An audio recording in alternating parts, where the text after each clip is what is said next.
Welcome to the Everything Is Earned podcast. I'm your host, Mike. I'm your co-host, Tim. And we're here to break down everything happening in your Cleveland sports world, as always. Yeah. We like Cleveland sports. We talked about it. We do. That is what we do here on this podcast. And we have a couple things that are pretty interesting today. We have some nice quotes in here. We also have a nice little debate topic that I think you'll all enjoy. But kind of first and foremost, Joe Thomas had some positive things to say about the rookie left tackle Jedrick Wills. Well, I think he's been praising him before the draft. He's been praising him for a while, and I think that's only grown since he's been drafted in Cleveland. And now he's really just honing in on him because he knows that this is the guy in the Cleveland Browns uniform, like before it was before.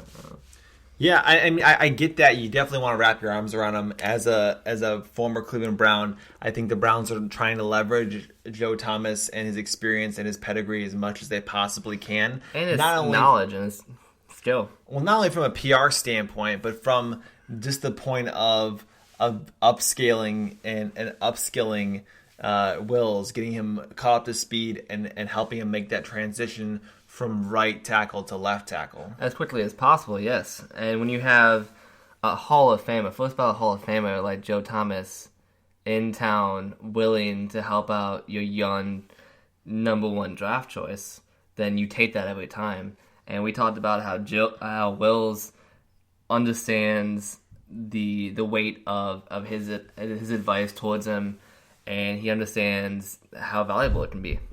Yeah, when you have a guy who's arguably one of the best left tackles to probably ever play the game, and at least in the last 20 years here, you definitely got to listen to what he has to say. And I think that Wills is taking it very seriously. And I really like that that they're starting to develop that bond there together. So we know before 1999, you probably can say Jim Brown was the best player the Browns have had before that, right? Yeah. And so after 99, you can probably say Joe Thomas has been the best player for the Browns since 1999. Yeah, since coming back. I would wholeheartedly agree with that. I mean, you had guys you drafted with potential to be better, obviously, but Joe Thomas is up there. You have Phil Dawson, you have Josh Cribbs. You don't really have a lot of guys in that list. It's been devoid of talent here since 99, but Joe Thomas consistently performed throughout his career and is definitely a Cleveland legend. You can say a few. I can say if you can include Phil Dawson in the argument, I think you can say Joe Hayden potentially. Maybe a few other linemen. You can probably say Alex Mack is also in that list. Maybe Kellen Winslow Jr. before all the non-football off the field stuff happened. Right. But maybe Myles Garrett, if he can stay healthy and have a great continue on a very high trajectory and path for Cleveland if he stays with Cleveland. But that's about it. You have maybe a handful of guys besides Joe Thomas. I mean, we all know it's sad that the Browns have drafted so poorly over the years, but we got to listen to what Joe Thomas says. He has the knowledge and the authority to speak on a player playing his former position. And what he had to say, he said, "This man will come in and be ready to go to the Pro Bowl this year. There's nothing this man can't do." And he said that shortly after the draft. And that's a big time quote right there. I think that is a big boost of confidence for him, and it really speaks to how he evaluated the left tackles in the draft and what he thinks Wills can be and become. Well, knowing it's Joe Thomas, saying those things, saying he can be a Pro Bowler his first year, he knows what it takes to be a Pro Bowler, undoubtedly. Mm-hmm. So he understands that this kid not only has the talent to do it, which is a big portion to be able to be a Pro Bowler, but he also has the work ethic side of things, the toughness, and he sees that drive to get better. So I think we can't take lightly that Joe Thomas is speaking as highly of Jedrick Wills as he is. He's not Jim Brown, who's out of touch with the game, and we know Joe Thomas is very knowledgeable. You have to be pretty much to be an offensive lineman. From my aspect of it, the offensive line is one of the positions, one of the areas of football that you can make the transition from college to pros very easily. The other one would be running back. I think wide receiver. I think some other positions can be a little trickier. Tight end, another one that you make the transition pretty easily. But there's obviously positions in football that take some time to, I don't think tight end would plug be easily. and play. Maybe defensive lineman as well. I think that'd be an easier transition. You see guys like T.J. Watt, Joey Bosa, and the Bosas and the Watts come in and just dominate off the whip. But it's one of the position groups I think that you can make that transition and have an immediate impact. And I think we talked about that in weeks prior, in regards to running backs and how they can make an immediate impact. So there's definitely the opportunity to do that. So I think him saying he can be a Pro Bowler this year is not an outlandish statement. It's a vote of confidence, and it's a taste of what we could be seeing here this upcoming season. So I'm excited about that. I think Joe Thomas definitely holds some weight around here. So we'll definitely look for the development of Jedrick going forward. And that's one of the things that the Browns front office took into account when deciding to go with Wills instead of a veteran guy like potentially Jason Peters and the big guy stuck around for several months, even into the season, was Trent Williams, who actually went to San Francisco. But you mentioned that how the more often able to transition and make a higher, more immediate impact from the offensive tackle standpoint than other positions. And speaking of that, we still have a guy on the radar. I mentioned two guys. Jason Peters is still on the radar. NFL Network came out earlier yesterday that he's still being targeted by the Browns and a few other teams. The Broncos. The Broncos are one of them. The Cowboys are one of them as well. I think so. And there's one or two more teams. And Wills being 38, I think he wants a little bit more money, so it's not going to be a better minimum deal. Probably like $8 to $12 million, I think. He said he can play into his 40s. So, I mean, people are looking at Peters as a 2-3 year option. I don't think the Browns are going to really strongly consider him at this time, just because they have a lot of faith in Wills. If Wills ends up getting injured or doesn't play to the potential they think he's up to, then you look at a position where you pick up Peters, because the window you have with this roster is only going to be so long, and you can't afford to go through a whole season with a bad left tackle. So you're going to have to see what you got here in Wills once the training camp and once the on the field stuff starts coming back here from all this pandemic stuff. See, I see it in a different way. I think you sign him more immediate than wait off, because you don't have some other contending teams looking to sign that veteran guard or that veteran tackle. And it would be smart, it would be wise for the Browns to draft him now, because he's been a left tackle, he's been a Pro Bowl in the league for a long time now. We mentioned he's 38. He did have that quote where he said, if Tom Brady can play into his 40s, then so can I. He thinks he's in a good physical place. He still thinks he can move really well. And I think he would help Jedrick Wills. He has Joe Thomas to help him. But I think bringing Jason Peters in, who's still playing with him, would only further his development and make that even a quicker process to conquer. That's if you're okay with Wills not starting. No, I don't think so. I think Peters is going to start. Anywhere he goes, he's going to start. He's not looking to sit and play on the bench. If he wants to play into his 40s, he wants to be actively playing. You're not going to sit and do a bench role. It's not that point of his career, and I think he believes he can still play at an elite level, so you're not going to be a backup to a rookie. You're just not going to. He's a perennial Pro Bowler. Well, he's been great in the league for a very long time. If you believe in this team and what they're building, and you want to be a part of it, then why wouldn't you? No. I disagree. No. I'm not going to entertain this discussion, because it's so ludicrous that you think that one of the best left tackles that are currently in the league is going to sit down to a rookie. It's just not going to happen. If they're going to pick up Peters, they're going to sit Wills, or they're going to move Wills to guard. I don't think either of those things are going to happen. So I think that it's nice that the Browns are making a call to Peters and see what's out there, and setting some feelers out there. But I just don't think it's going to happen. You're just not going to tell him to sit behind a rookie. It's not happening. He's a legitimate option for the Browns, because if you have Wills go down in the year, who's going to replace him?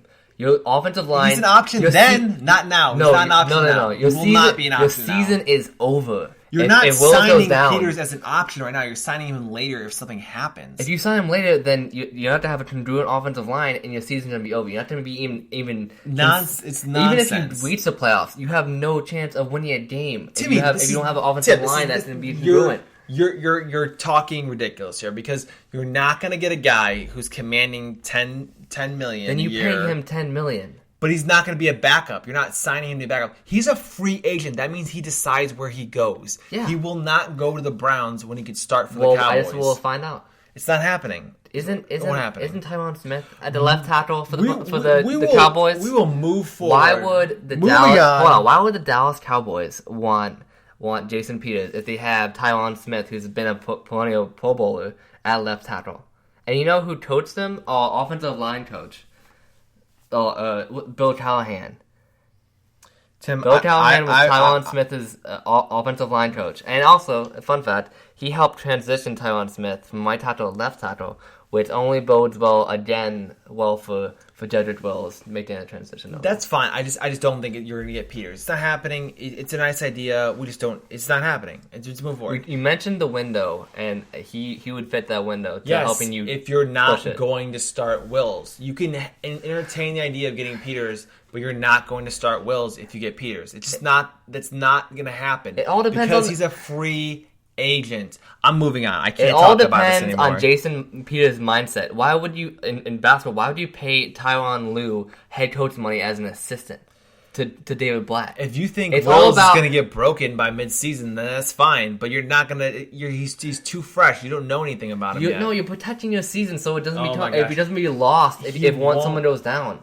What if Conklin goes down? It's a great thought, Tim. It's a great thought. I guess we'll have to wait and see what happens. In a perfect world, Peters is your backup. Wonderful. I just want to see what happens. It just won't happen. But let's come back to reality with me. You want to make a bet? Moving forward. Bet me money if it happens. Moving forward. Okay. Onward. We're going to talk about a little discussion that's happening on the NFL Network. They're talking about which former first-round pick or first-round quarterback. Number one pick. Yeah. At quarterback will have the most wins this upcoming season. So it was an interesting list. You have Joe Burrow, obviously. You've got Baker Mayfield, Jared Goff, Kyler Murray, Stafford, and then you have Cam Newton, and you have Jameis Winston. Cam Newton is not in the really running because he doesn't have a team, because he's not interested in playing football because his ego's too big, and because he's a system player in a league that's passed him by. No one wants that ego. No one wants that nonsense in the locker room. And honestly, if you watch the Super Bowl versus the Broncos, you don't want a guy who's not going to put his body on the line when it comes down to winning a Super Bowl. I think that was the biggest indictment on his career. He had an outlier year, and once the league caught up to his play style and figured it out, he became mediocre. And the same thing's going to happen to Lamar Jackson. Now, maybe he's faster, he's a better athlete, Lamar Jackson, than Cam Newton. And that's insane to say, but he is, and he's more versatile. But I think the same thing's going to happen to Lamar. We're not talking about Lamar, but I just want to bring that up. As for Winston, he's a backup to the Saints, so he's pretty much irrelevant as well. It's not about the Saints, it's about the quarterbacks leading their teams to wins. All right, now moving on to Stafford in this discussion of who's going to get the most wins. Their roster is a little bit different than it was last year. They lost Darius Slay. They do pick up Desmond Trufant from the Falcons, former Falcons player. They pick up Jamie Collins and Duron Harmon from the Patriots there. And they do have Galladay. They signed Danny Shelton, Danny Amendola. They have a couple interesting players here. Marvin Williams still on that roster. They're not a bad roster per se, but they're just not a good roster. It's like a 6-win team. So I think the Lions are automatically out of it. I love Stafford. I think he's a great quarterback. I think that they just don't ever have a running game around him, which is a problem.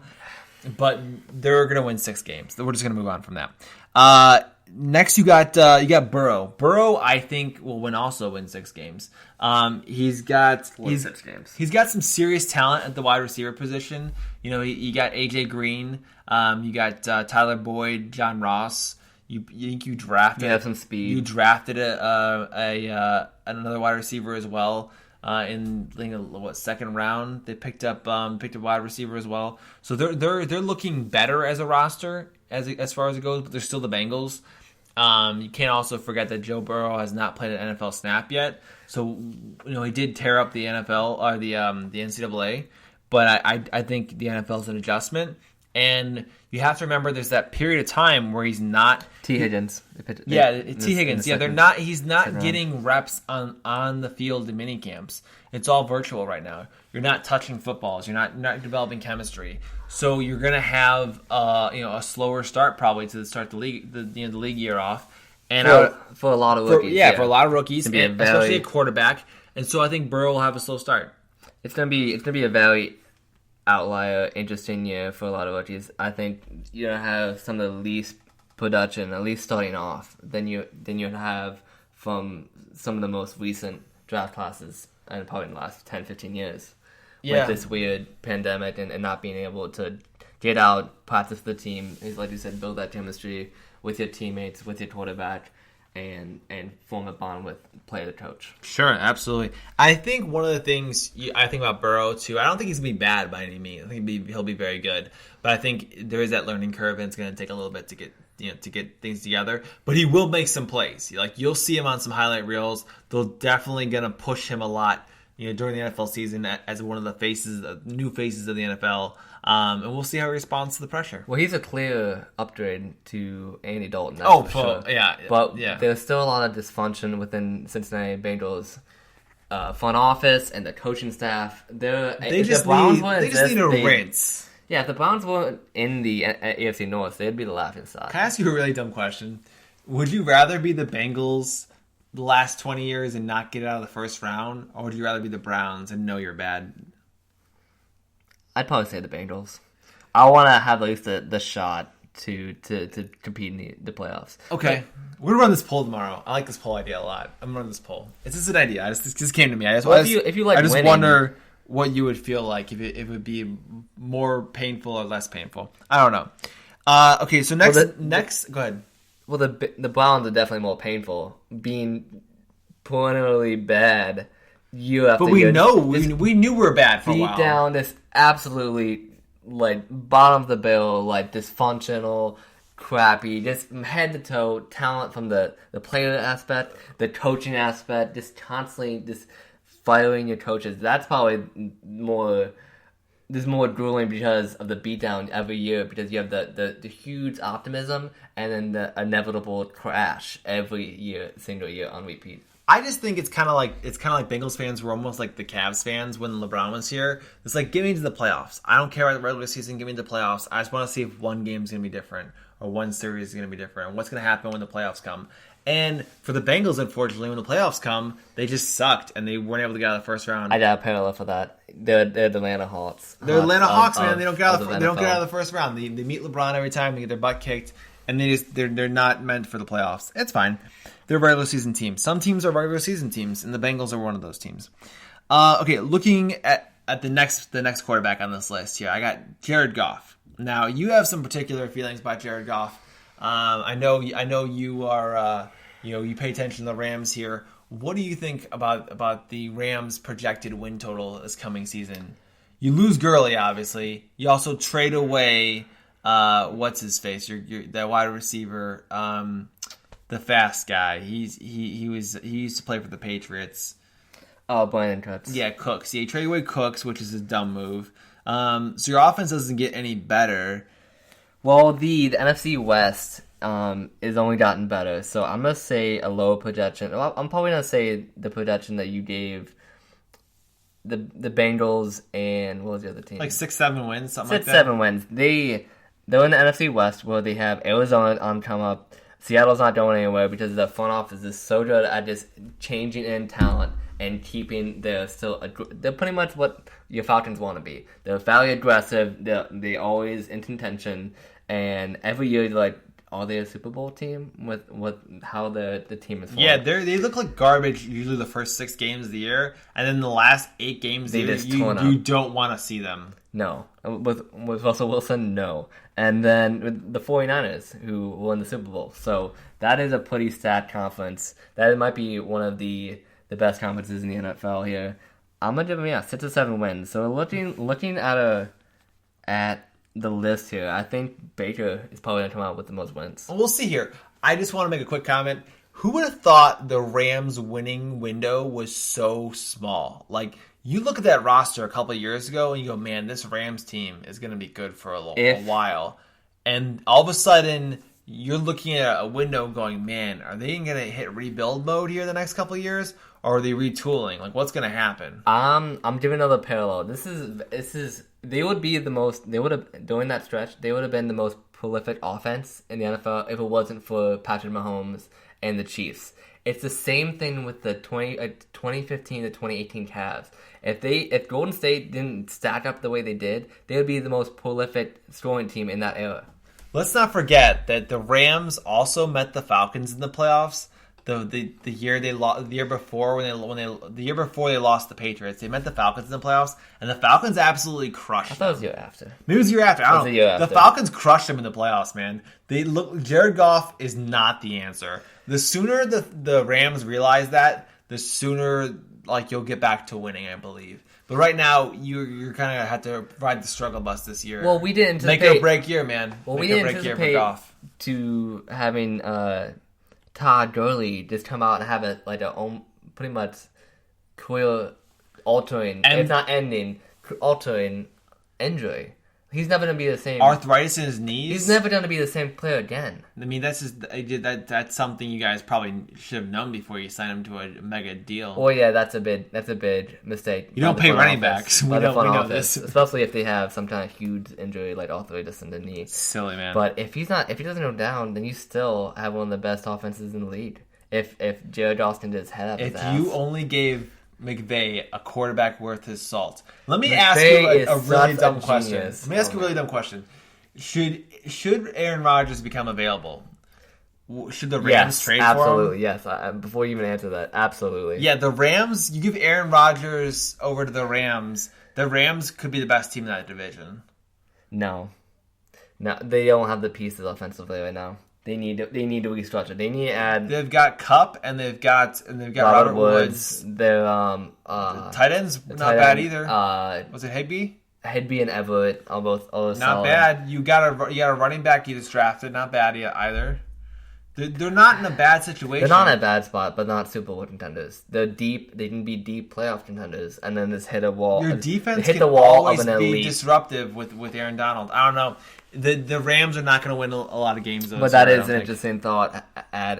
Pursuing Aaron Rodgers if he becomes available. I'd do it.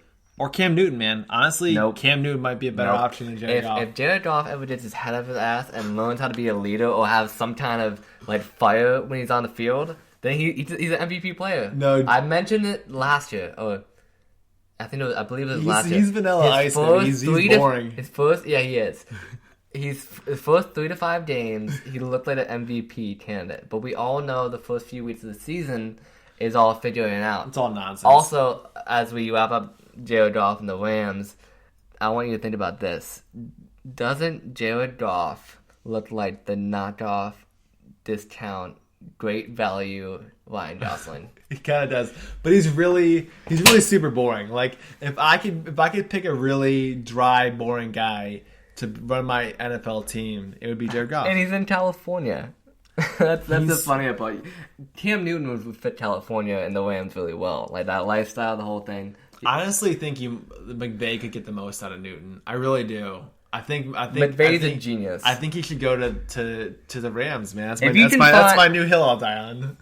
Okay, I want Aaron Rodgers every day of the week if he's available for Cam Newton. But Cam Newton, if Jared Goff goes down, I'll say Cam Newton. Why don't you get Newton as a backup, and then as things go crappy the first couple weeks, you switch quarterbacks. What are you gonna do? You're gonna pay him, and then build the offense around Newton and actually compete for something. So what you're saying? Pay him Jason Peters money, but he wants to start. He's a former MVP. He's gonna start. Maybe. Who knows, man? I'm not even entertaining this question. Moving on. McVay's got a lot of pedigree, bro. He's got a lot. He holds a lot of weight in the NFL. Okay, I think it talk him into it. since you're continuing to talk about it, I'll leave this last little nugget with the Rams and Sean McVay. If you can find one thing you don't like about Sean McVay, please reach out and DM me. I can't. I would let Sean McVay love coach everything about that guy. Any football team that I ran. Okay, last two guys here. You got Kyler Murray and you got Baker Mayfield. My boy. Okay, so here's my big point on these last two guys who would get the most wins. If you look at Kyler Murray, that team got better. And when I say better, they got much better. They added DeAndre Hopkins for David Johnson. Yeah. A little swap with Big Houston. time move there. Murray's in his second year. You got who's their head coach now? Fitzgerald. Not Bruce Arians. He left for Tampa. Yeah, he's down in Tampa. But that roster is really good. That roster is very good. Let's see. Let me double check a couple guys in this Cardinals rosters. They drafted. They drafted the freak of nature on the defensive side, Isaiah Simmons. They got Simmons, yeah. That made the defense immensely better. They have Patrick Peterson still. They're a good roster, man. I think that's Cliff Kingsbury. Yeah, they got Kenyon Drake. That's why they doubted David Johnson, because they believe in him. Yeah, they're not Jones something. They picked up Devondre Campbell in the offseason. They got better. They got Budda Baker. This is Robert Alford. This is not a bad roster. I look at this Arizona roster and I go, man, they got Zangan Gonzalez, former Browns kicker. Spot. Former Browns kicker.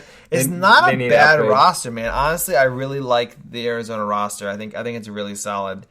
I'll tell you, if you look at the roster stacked up the Browns roster, though, that is playing in a tough division. I just mentioned with the Rams. They're in the same division as the Rams. That's probably the weakest team, honestly, right now. The Rams are probably the weakest team in that division, and that's saying something. They're still potentially a playoff team. Yeah. That division is going to be a battle, or it has been a battle, and it will be for another at least 2 to 3 years. So, trying to hold my bias back here, I think the Browns will probably get the most wins out of all the former first-round quarterbacks. First number one overall quarterbacks. I think you look at the roster. You know, we know the changes that made, the upgrades, the offensive line. You know, the free agents you brought in. You know, adding Austin Hooper. You know, beefing up that tight end room. Adding all the depth. Getting an offensive head coach. You know, who was able to get the most out of a guy like Kirk Cousins. I think, you know, bringing some more stability to Baker. I think, you know, honestly, looking at the list of quarterbacks and looking at the rosters and the divisions and all those kind of aspects aside, I really see the Browns winning, you know, 10 to 11 games this year. If you're not winning more than 9, then it should be counted as a failed season, as a disappointment, complete, like, this bottle, jumble, just like my word coming out of my mouth. It's a bad season. If you're not winning at least 8 or 9 games. 8 or 9? 8 or 9. 8/9. 8/9. If you're not winning 8.5 games. If you win 8 1/4 games, is that a failed season? That's a failed season. How about 8 3/4? We're not playing this game anymore. So, to transition over to my words, not your words coming out of your mouth. You have no words? I have no words. You have no words. Ultimately, I believe Baker will have the most wins out of all the former... Oh, I got it. Number one overall picks at quarterback. Well, Baker is in the best situation with the best chance... best chance within the division, because I'd say if Kyler Murray wasn't in the division he is in the NFC West, then I'd probably say Murray or Baker. But with Goff being in the same division as Murray, Stafford, kind of like a good team but not great team. I'd probably say Stafford or Murray would be the best chance to have more wins or lead the team to more wins than Baker. But Baker is just, I think the Baker and the Browns are just poised for a strong kind of breakout year. And have we mentioned MVP odds yet? No. We're gonna end with MVP it's odds. our very last thing. We got MVP odds that came out earlier yesterday. So yeah, wrapping up, we believe Baker and the Browns will get anywhere from 9 to 11, 12 wins here. And 12 now. You're at 8 1/4. Now you're at 12. I'm saying 8 or 9 would be a failed season. You should be at 12 and a quarter would be excellent. 10 to 12 would be a success, Okay. in my opinion.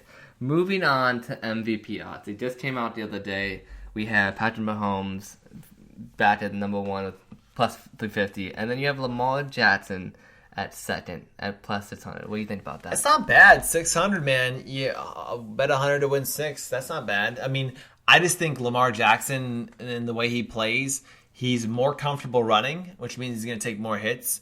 He's also had a big-time season, which means there's plenty of tape out there on him. And then, if you remember, they got bounced by the Titans in the playoffs because now there is a blueprint out to how to beat Lamar Jackson. Well, it's not that it's easy by any means, but there's a blueprint out on how to do it. Well, the Titans did that in the playoffs, yes. And he ran the most out of any quarterback in the history of the NFL, more than Michael Vick, and that's saying something because he ran a hell of a lot back in his day. Yep. And so you have to think that some of this wear and tear, at least from this past season, is going to take a toll on him eventually. You know, because he's not a very beefy guy. He's very athletic. He's very physically gifted and athletic, but he's a lean build. Yeah, one of these days you're just gonna take a hit that you kind of regret. I mean, it's kind of a weird crossover. I mean, basketball and football are obviously different sports, but you ever like contest a jump shot or like try to block someone's shot at the rim and you make contact with them and you kind of regret it because it leaves you with a stinger or like something that's like. If you're the shooter, if you're the offensive player, so yeah, if Lamar Jackson is maybe gets hit weird. Yeah, you're like, ooh, I wish I would have some in the hand. Wish I would have done that. Yeah, some if he's in the middle of his throwing motion instead of just tuck the ball and take the sack, something like that.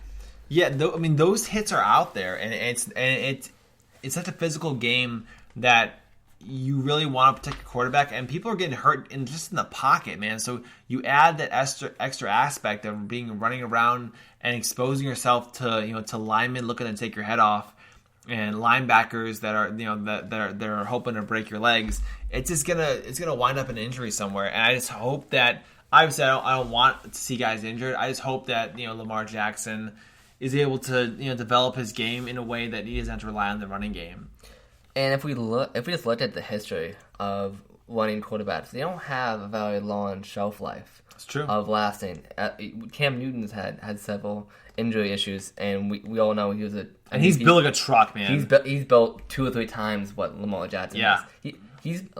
I'd say him and RG3 have a kind of more of a similar body type than Lamar and Cam Newton. And Newton's hasn't been right for like a couple of years now.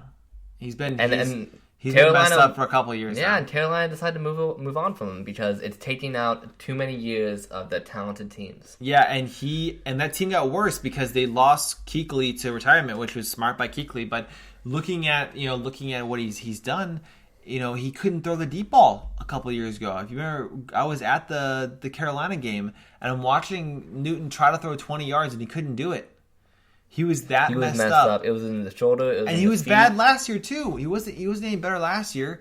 It just when you get injured at the quarterback position, there's so many mechanical things involved with the throwing motion that you can't afford to have an injury that from running. Honestly, running is such a dangerous thing to do, and that's why so many traditional head coaches avoid it. And I'd take Patrick Mahomes over Lamar Jackson every day of the week. Oh, absolutely. I don't think that's a question. Yeah, I'd rather have a guy who can sit in the pocket and throw it 100 yards. And he can move, too. He can throw out of the pocket. He can throw on the run. He can get on He the going. throws balls without even looking. Like, absolutely, he's a talent. What you want is a thrower from that position at the end of the day. And Patrick Mahomes is bar none superior than Lamar Jackson at that. And that's what we found out last year in the playoffs, too. I mean, when the pressure got turned up, Lamar Jackson had to make throws to win the football game. And did he make throws? No. When Patrick Mahomes had to make throws to come back from a Super Bowl deficit, did he make throws? Yeah. Absolutely. And that's just, I mean, at the end of the day, that's what you come down and want from it. Lamar Jackson, he's always going to be trying to learn, and you have to be teaching him throwing mechanics from a quarterback position, and his main thing will all be running. And so it's easy to stop that running side and make him or hopefully make him be accurate and throw more accurate passes than being more dangerous from the running game. Yeah, and people will tell me, oh, but Mike, he had a game last year where he had a perfect passer rating. He was Against who? It was against some garbage Bengals, team. right? It was a nobody team. It was Miami. Miami. It was Miami. Yep. And who gives a crap, man? You dropped 40 on Miami, good. Dropped 50 on Cincinnati. Yeah, you should. That team's terrible. If you're a good team, you should light up the bad teams and make them want to quit. Like, that's the reality of football. That's the reality of sports. You shouldn't let these crappy teams stay in games. And goodbye them for letting him up with 40, 50 points. Right, so he's number 2 on MVP odds. You have following Russell Wilson, Deshaun Watson due for a bounce back year. You have Tom Brady with Tampa Bay. Don't believe in him. Sitting at 5. I don't believe he'll be sitting even in the top 5 with that Tampa Bay team. I think he'll have enough. It's a nice value pick, though. Yeah, he'll have enough fire, I think, that will last him several weeks, but I think his age's going to catch up with him. The arm's going to slow down, man. The arm's going to slow down. You don't have that range. We saw the last year or two. Either. Tom Brady just didn't make the same decisions as he has been. Well, that and he's throwing 10-yard slants. He's not throwing 30-yard, 40-yard passes. Well, I mean, he has been doing that most of his career. But. Yeah, but you're running. Your big weapons in Tampa. You have Gronk, so you can throw it anywhere in the vicinity. That's fine. You have Mike Evans. Mike Evans, same type of deal. But Evans a deep ball threat. Godson's good. Godwin, yeah. I just don't think that Tom Brady is gonna do it at an elite level. He'll do it very well, but not an elite level. Maybe very well. His elite years, I think, are behind him. Way behind him. No, he's not. And this isn't like a LeBron thing where like, oh, he's year 17. No, I think Tom Brady is not the same athlete as LeBron and some of these other. LeBron's also not 42. He's 35. Maybe 26. Yeah, but I just don't think that at this time you're gonna have the necessary physical tools to play at the level that you would like to. Tom Brady should have played with this team 2 or 3 years ago, but he's off winning Super Bowls. So you can't blame him. You can't blame him for that. No. Last year was not great for the Patriots, but that was the first not great year in a long time. Right, and I just mentioned his decision making. He doesn't make the right decision where you sit in the pocket and you take the hit, but you get the first down. Like he doesn't make those throws in the regular season anymore. No, he's getting rid of the ball. He's throwing in the dirt. He's getting rid of the ball. He's not taking those hits. Right. So your team is also going to be coming at the wild card. You're going to be coming in. You have to be winning the division, and that is totally different than Tom Brady's. That division's not easy too. You have to remember. There's also the Falcons. There's also the Saints.